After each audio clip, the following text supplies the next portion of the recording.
Welcome everybody to episode 7 of the Are You Ready to Preserve Foods at Home series. I'm Sandra Grenzi, FCHS educator for Rutgers Cooperative Extension in Hunterdon County. And I'll let our other two colleagues give a short intro, and Daryl will be our presenter today on preserving fresh herbs. Belinda, you want to introduce yourself? Sure. I'm Belinda Chester, and I am the Master Gardener Program Coordinator down in Atlantic County, and also help out with preserving foods presentation. So, excellent. So I'm gonna try to be a little techie tonight, and we're gonna do a couple of things. So we already see where I'm from. To give you a little overview, if you haven't been part of our series so far, we are from Rutgers Cooperative Extension, which is a part of the New Jersey Agricultural Experiment Station at Rutgers. And we have 3 programmatic departments: Agriculture and Natural Resources. So Belinda's department handles things like our Rutgers Master Gardener program, our environmental stewards, helping with home horticultural questions and helping solve those, and also all our commercial agriculture, our water quality, our marine sciences, all of that falls under her prestigious department. Forage Youth Development works with youth from kindergarten through 1 year out of high school and has a huge component of volunteers who make that possible. They do special programs, they have clubs, and of course, we've been working in a virtual world really for the past year.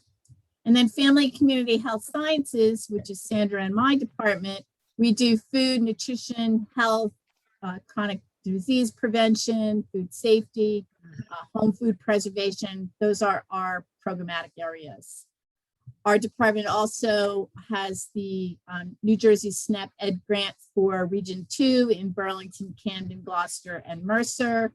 And statewide, there is the expanded food and nutrition program. And both of those programs serve limited resource families with excellent nutrition education programs. We're part of a nationwide network throughout all the land grant institutions across this country, which is great because it gives us access to materials, research, presentations from our colleagues across the country, and we get supports from county boards of commissioners in the counties in New Jersey. Our website is njaes.rutgers.edu, and I may pull it up at the end to show you a couple of things. So it's a wealth of resources and also a good link to other things. Our department, as do the other departments, have Facebook and Instagram postings.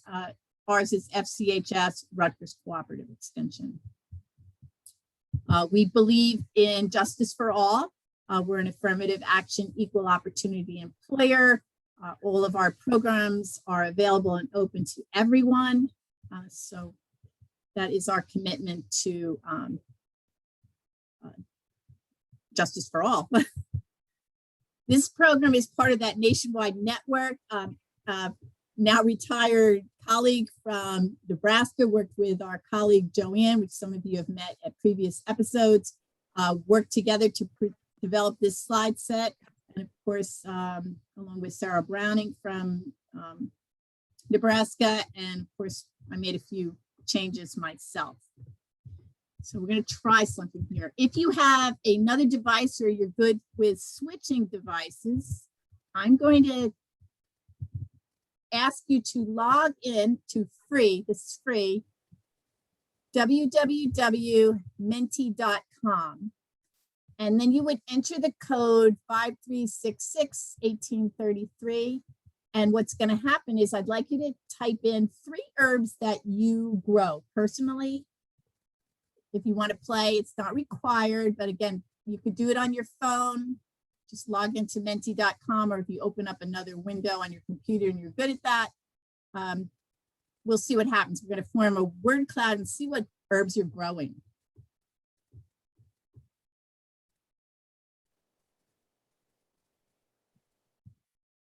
I don't know if any of you have used this before. I think it's kind of cool. It's you can get the free version, and that's what I'm using. So mint, basil, sage.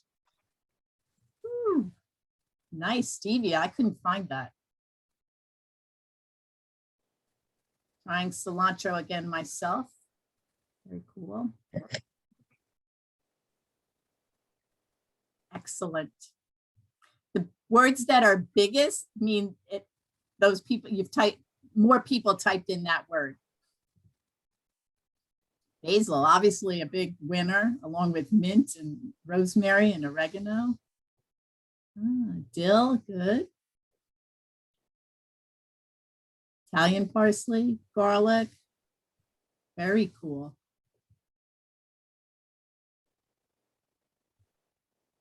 Excellent. Well, thanks for playing along. Very good. People are still playing lemon time. Okay, I've got that. Very cool. Thank you.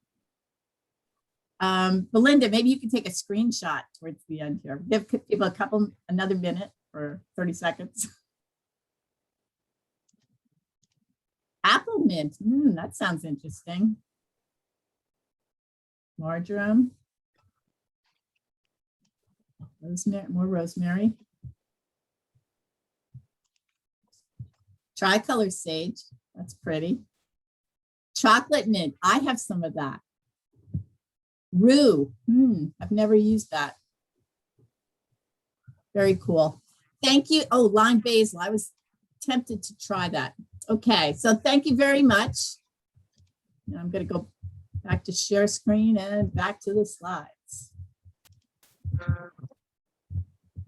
Okay. Oops.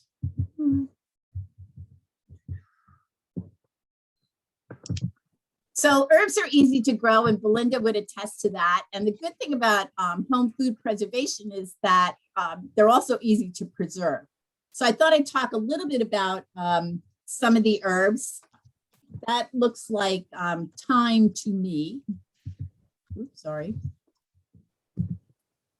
Even some of them, this is a sage.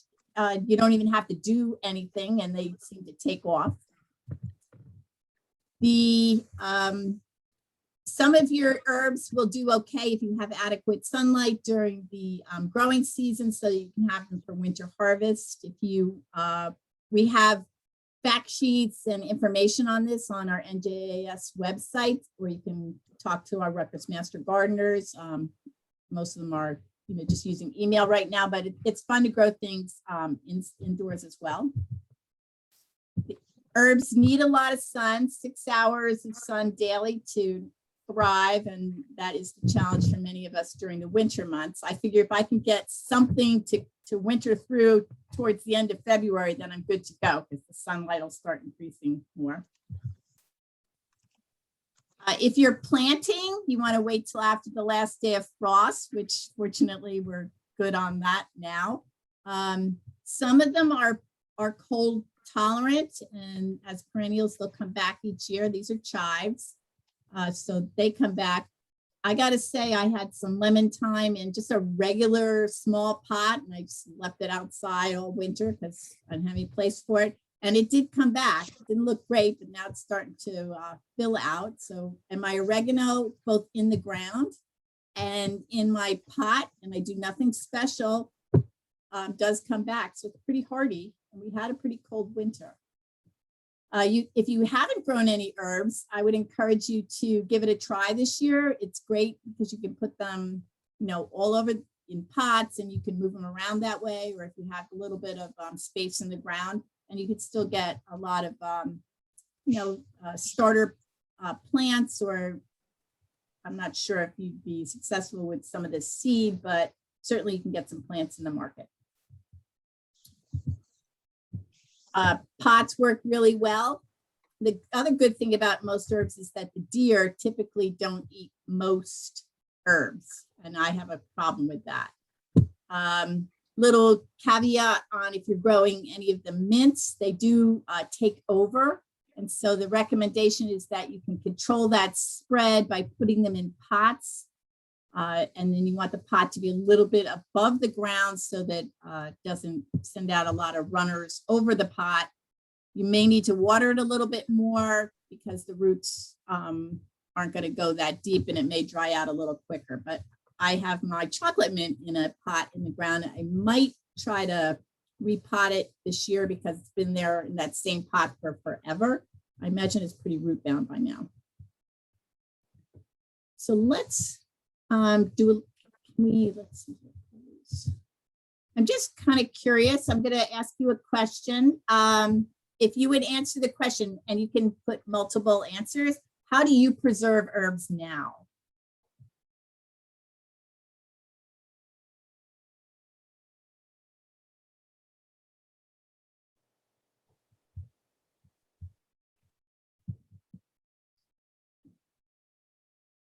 Okay, so we've got people doing these things, so that's good.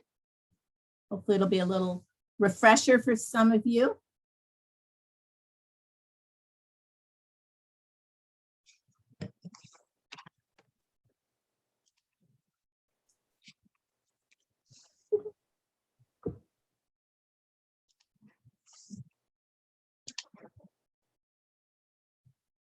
Okay, well, thanks for participating. It looks like dehydrating wins, followed by freezing. A few people have tried making vinegar and some jelly, and maybe you could put in the chat what your other methods are of preserving. I'm going to end that poll. I'm going to close. All right, so let's move on to how we harvest and prepare our herbs. So in your garden, the recommendation is always to pick them early in the day after the dew is dry, but before the sun gets too hot. Certainly you could pick them at any time of the day, but that will give you better flavor. The herbs are in they're not wilting from the midday heat. So that's a good guideline if you can follow it. Herbs have their best flavor if you can pick it before the flower heads develop or open. And as they say here, it's particularly important for some of your annual herbs like, basil. So if you could pinch off the flower heads that they develop, the basil flowers are very pretty, but you're not going to have its flavorful basil if you let that happen. Plus it keeps the growth in check. So I try to get out there as, as we move into the summer and things start to grow more, to pinch back some of the top growth and keep the flowers at bay. Now, how to store them besides the preservation? You could keep your herbs in an open or a perforated plastic bag in your crisper for a few days. Sometimes I wrap them in like a piece of paper towel to keep some of the excess moisture. You don't want them to be wet because they will mildew and wilt. So you don't want that. You want them to be getting some air and be fairly dry. Some other herbs, you can make perforated bags. Just punch, if you don't have a, punch holes in the bag, or use a pencil or a knife so that there's air circulation. Some herbs work really well in water. So I like to use a sturdy mug or a glass, and you put halfway up with water and then add your herbs. Basil should be stored at room temperature. If you put it in the refrigerator, it will turn black. It does not like the cold, just like when the temperature drops on these chilly nights, basil would not really like that. Cilantro and parsley, they can also be stored a little bit at room temperature for a while, but they work really well if you put them in the refrigerator in that cup or glass of water, and then loosely put a plastic bag over the top. I've had the cilantro last, almost 2 weeks sometimes doing that, so that, you're keeping the moisture in, but not too much, and the water helps keep it well hydrated. So that's a really good method for those products. Right before you're ready to do any of your preservation or using your herbs for culinary purposes, you want to wash them, and a salad spinner works really well for this. So lots of running water, maybe using a sprayer if you have one, to get rid of any little bits of dirt or grit that might be from where it was growing, or tiny little bugs. And then the salad spinner will help make sure that you get them nice and dry as well. Or you can use a clean towel or a paper towel. Because this person's just spinning the herbs. A little bit about preparation, and you all know how to do these things. So chives, it's easy if you put them in a bundle and cut them with kitchen scissors. And these techniques are good when you're dehydrating them or using them for cooking purposes, or use a really sharp knife as well. I like the scissor method myself. You do need to hand pull off the leaves on some of the parsley or cilantro or some of the other ones. If the stems are very tender, like on cilantro, you might be able to include some of those stems, but as the parsley, for instance, matures, the stems become a little tougher, so you really just want the leaves, and they have the best flavor. Thyme, oregano, any of these small leaved herbs, what the person's doing there is they're just running their fingers right along the stem backwards, and then the leaves will fall off. It's good to do this on a cutting board, or I also do it over either a piece of paper towel or wax paper. It's easy then to scoop them all up. I've seen, I think one of my pairs of kitchen shears has a little hole in it. You can pull the stems through the hole. I personally think the fingers work just as well. By the time I thread it through the hole and pull it through, I could have used my fingers. So, figure out what works best for you. Bunching them up on a cutting board makes it easy to chop them up so you can dry them or use them in one of our other methods. Just keep chopping, rocking the knife back and forth works really well as you rebundle them. Larger leafed herbs like the basil and the mint and the sage can be chiffonade, which is making them into those ribbons. And that's pictured here. And the method is to roll the leaves, stack the leaves up, maybe 4, 5 leaves on top of each other, and then roll it into a tight sausage. Reminds me of rolling cabbage, and then like for stuffed cabbage, but you're just going to roll it up really tightly and then cut across that into the ribbon size that you want. So you get these really nice ribbons for your use. Freezing and drying are the most popular and easiest way to preserve herbs. So let's talk about those. And the first is dehydrating. Clearly everyone here, that was the most popular method. In New Jersey, a dehydrator is probably the fastest and easiest because you can control the temperature of the air. It has a fan that helps circulate that air, and you can control the humidity. You're going to want to follow the directions on the dehydrator as well.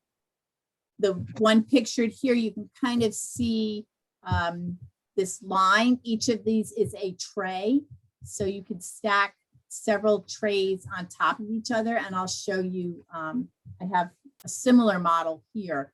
Here the fan is on top, and so the heat is up here. It's blowing the air down through the trays. As you might guess, you'll probably need to rearrange the trays if you had this much, because there's more air blowing up here. It'll be warmer than it is down here. So these are going to dry. These herbs will dry quicker than the herbs at the bottom. There are other dehydrators that are shaped like a box, or maybe the heat's at the bottom or the air blows instead of top down or bottom up, it goes across. Again, you'll have to shop around, and dehydrators probably run a model something like this is probably around $100, and it can be used not only for your herbs, but also for fruits and vegetables. And Belinda's going to tell you all about that next week on our week number 8 for dehydration. Let's see here. I'm going to go through these and then I'll show you the dehydrator at the end. So here's a couple of trays. with some herbs, drying them. This could be mint leaves. This looks like maybe tarragon. One of the first things to remember is that herbs are going to shrink significantly, as with any food, on the tray. So here you see these big holes in the mint leaves. That'll probably work. Here you have, and I'll show you, I'll show you this a little up close later, is a screen, or you could use a piece of cheesecloth, because these tarragon leaves, or these are probably chives. If you had them laying on here and they fit while they're fresh, by the time you dry them, they're going to be really tiny, and they're no longer on the tray. They're at the bottom of the dehydrator. So when in doubt, use some sort of screen mesh. They usually have at least one with the dehydrator, or you could use cheesecloth. You want the air to be able to flow through the food, so circulate, but you don't want the food as it shrinks in size to drop further down. Another method for drying is to use a air dry in a paper bag. Let's see if I can do this. Let me stop sharing 1 minute. So these are my plastic herbs. Sorry about those. Ooh, there we go. You could tie them with some string. So weird. I'm like losing myself. You could tie them with some string, and you could suspend them and they'll air dry. You see pictures of this all the time. The trouble is that two things. If this is a fine herb, as they dry, some of those leaves or seeds perhaps will fall off, and they're going to fall onto the ground, and you don't want that. So by taking a paper bag and punching some holes, and yes, I used a paper punch here, so the holes look really nice and even. You could just use a knife. They don't have to look pretty. And put your herbs in the bag. Tie the bag closed, and then if anything drops down, this is solid, they'll be caught in here. It also helps keep dust and bugs off the product.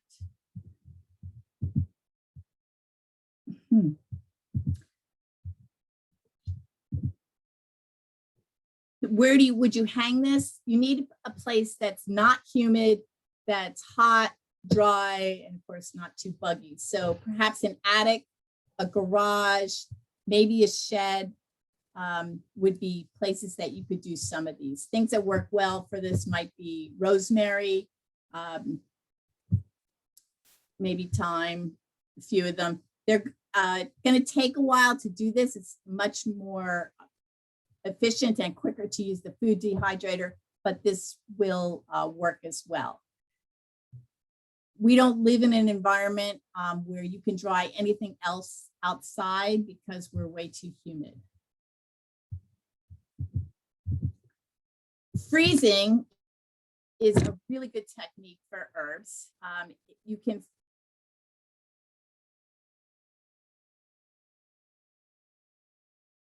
freeze herbs in a couple of water, or you could use broth.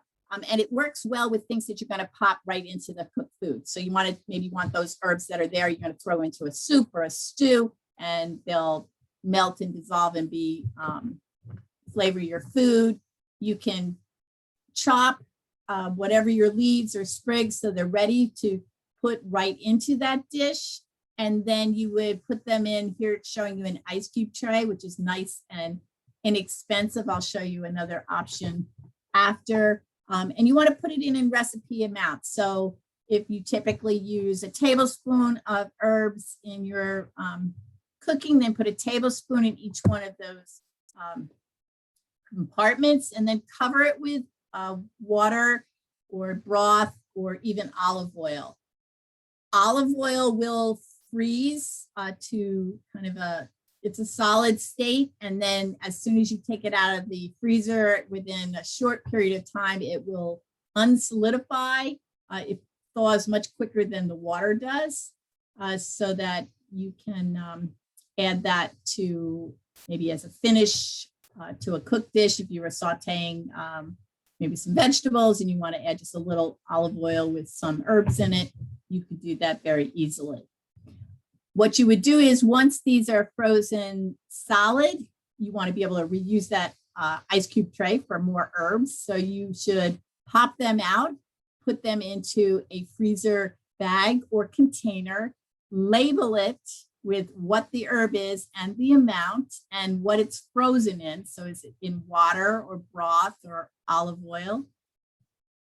And just make sure you label it, because you won't necessarily be able to tell later on what is in that particular container.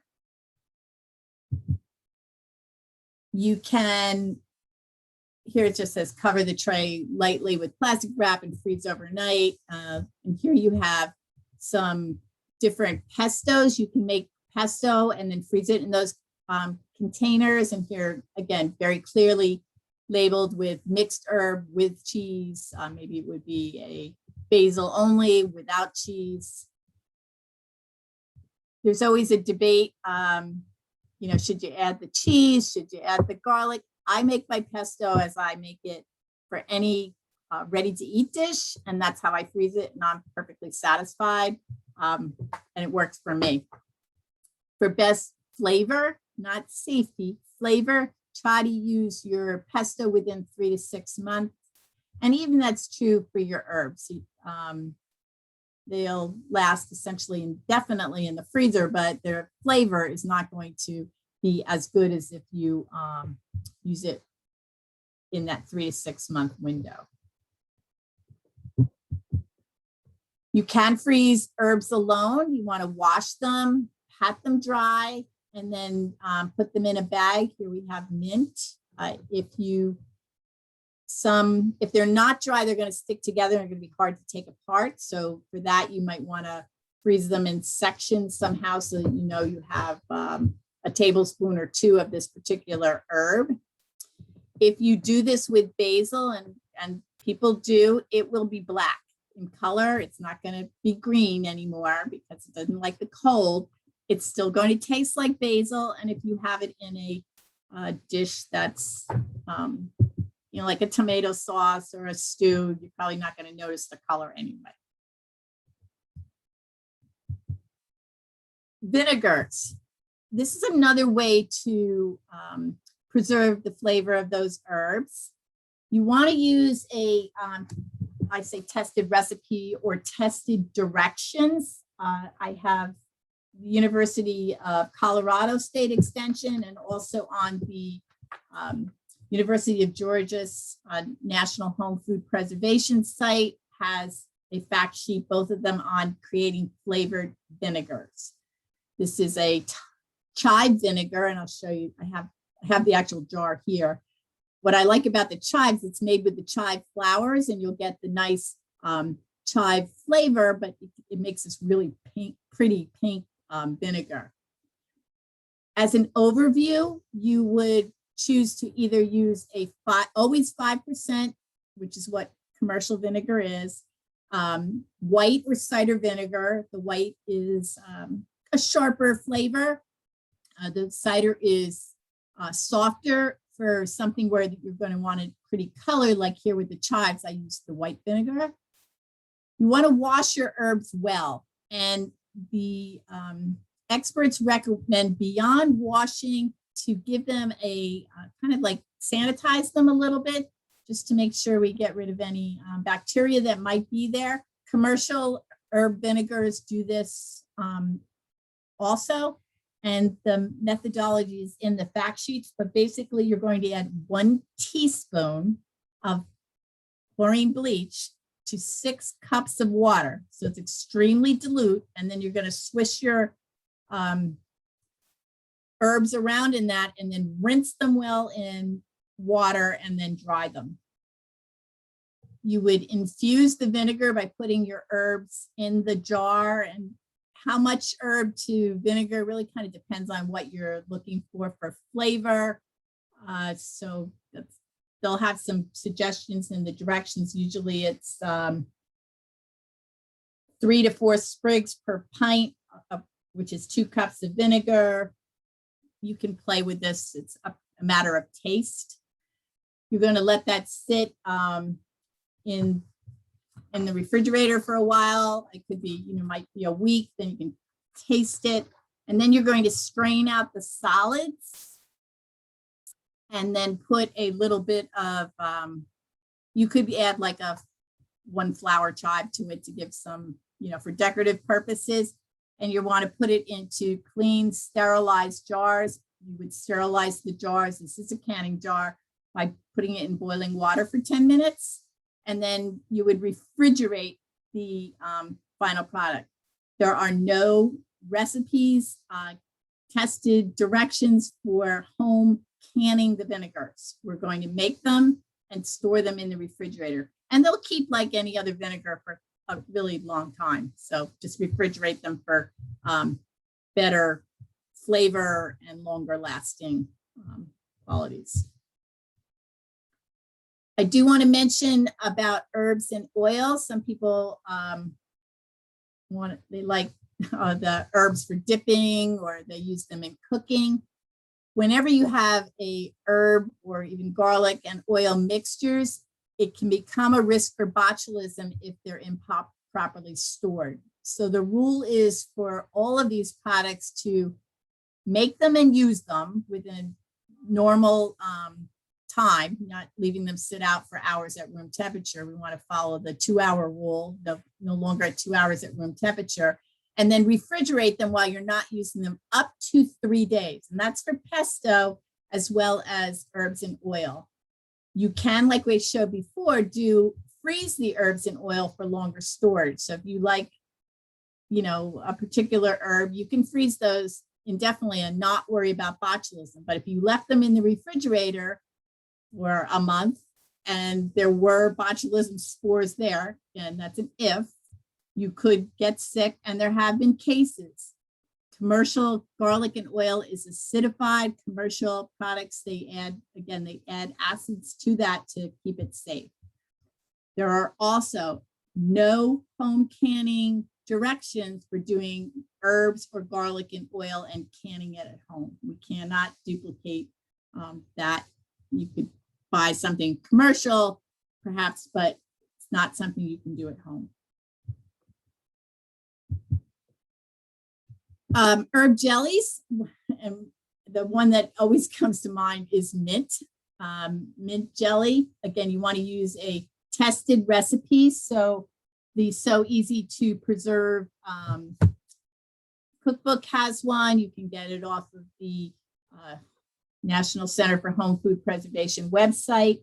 So for this, you would make your mint juice using about 1.5 cups of mint and 2 1/4 cups of water, and you bring that to a boil, and then you let it sit, and then you strain it. Then you could strain it through cheesecloth or use a jelly bag.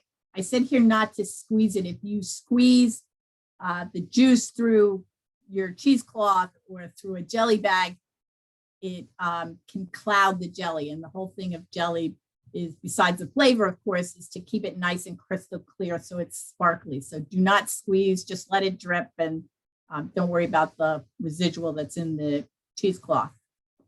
You would make the jelly according to the directions. This direction uses liquid pectin, and then you will process those jars in a boiling water canner. In this recipe, you would sterilize the jars, and the jars are 8 ounce, or you could use the 4 ounces, which means boiling those jars in boiling water for 10 minutes. And then you would fill them, the lids on, and put them in the boiling water canner for 5 minutes. And then you'll let them cool, and they'll check for the seal. So mint makes a nice jelly. You could probably substitute another herb, although that's the only herb jelly I've ever had, and it's very pretty. More information on cooking with herbs. These were some websites. We'll let you know. We have links to some of these things on our Rutgers page, which I'm going to show you, and you can get directions for doing these things from the National Center of Home Food Preservation as well. Lots of people worked on this. And I'm going to stop sharing. What I want to show you are, oh, where'd it go?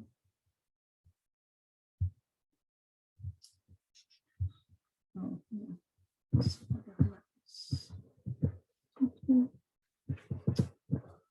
All right, we may not be able to find that. All right, I'm going to let that go. So if you went to our